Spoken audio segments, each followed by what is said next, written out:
Video 10 discretas. En este video vamos a diseñar funciones recursivas o relaciones de recurrencia, pero no para analizar un algoritmo, sino para resolver algún problema. El primer problema que vamos a plantear es un problema para contar la cantidad de regiones en que n rectas dividen el plano. Vean que si tenemos una única recta, el plano se divide en dos regiones. Entonces en f de n tendríamos 2 si n es igual a 1. Hay dos regiones si n es igual a 1. Ese es el caso base. En la parte recursiva tenemos que considerar que vamos agregando nuevas rectas. Estas rectas tienen que cumplir con la siguiente característica. Cada nueva recta tiene que intersecar a las demás y no puede haber más de dos rectas coincidiendo en el mismo punto. Eso quiere decir que cuando agregamos la tercera recta podría pasar por acá. Tiene que intersecar a las demás y no puede haber más de dos rectas coincidiendo en el mismo punto, es decir, no podríamos pasar esa recta por acá. En este caso, si hay tres rectas, vean que tenemos 7 regiones. 1, 2, 3, 4, 5, 6, 7 regiones. Si pasamos una cuarta recta, esa cuarta recta podría venir por acá. Tiene que intersecar a las tres anteriores y no puede coincidir, no puede haber coincidencia de más de dos rectas en el mismo punto. Vean que esta cuarta recta hizo que cuatro regiones, se separaran en dos. Esta región, que era una sola, se separó en dos. Esta otra región se separó en dos. Esta otra se separó en dos y esta otra se separó en dos. Eso quiere decir que cuando agregamos la cuarta recta, 4 regiones se separaron en dos. Eso quiere decir que tenemos las mismas regiones que teníamos antes, más 4 regiones más.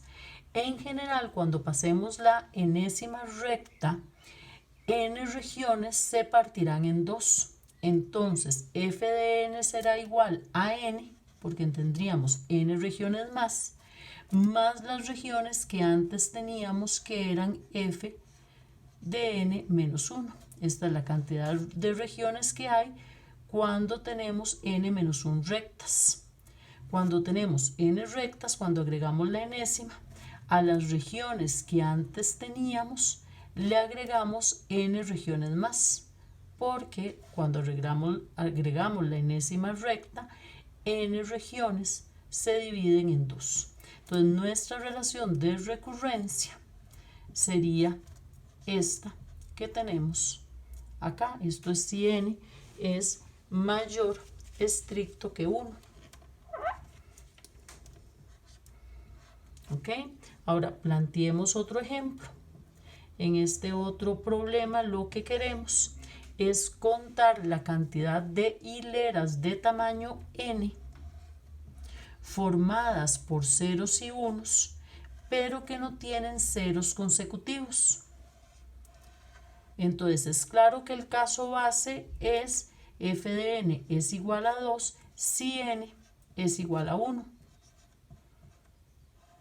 Porque si n es igual a 1, hay dos hileras diferentes formadas por ceros y unos que obviamente no tienen ceros consecutivos. Sería solo el 0 o solo el 1. Son hileras de tamaño 1 que no tienen ceros consecutivos. Son dos hileras diferentes. Entonces aquí tenemos dos hileras diferentes si n es igual a 1.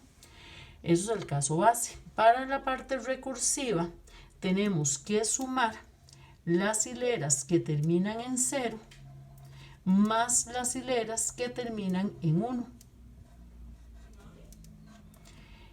Esto es, terminan en 0 o terminan en 1. Para las hileras que terminan en 0, para que no haya ceros consecutivos, en realidad tienen que terminar en 1, 0. No pueden terminar en 0, 0. Y las hileras que terminan en 1, pues simplemente terminan en 1. ¿Ok?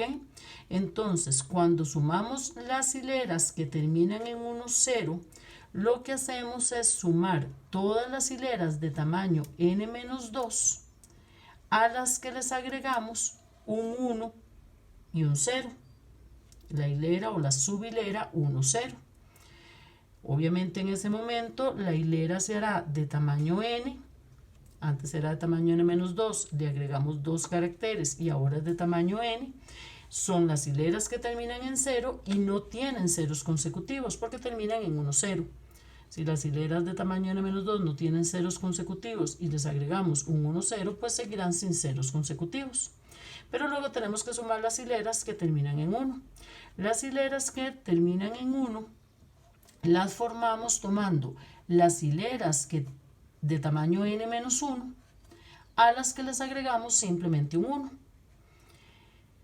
Si las hileras son de tamaño n-1, les agregamos un carácter más, pues ahora serán de tamaño n.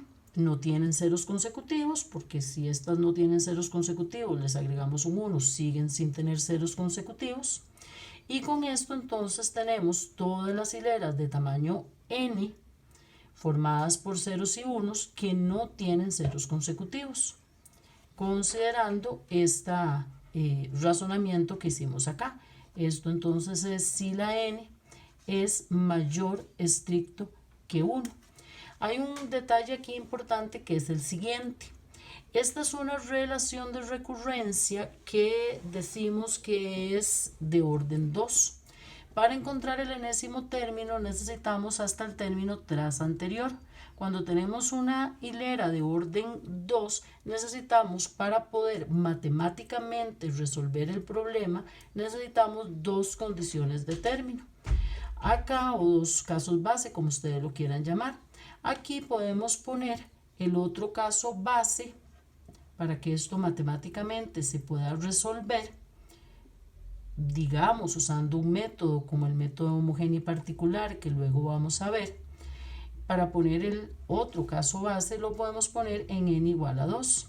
En n igual a 2, vean que tenemos 3 hileras de tamaño 2 que no tienen ceros consecutivos.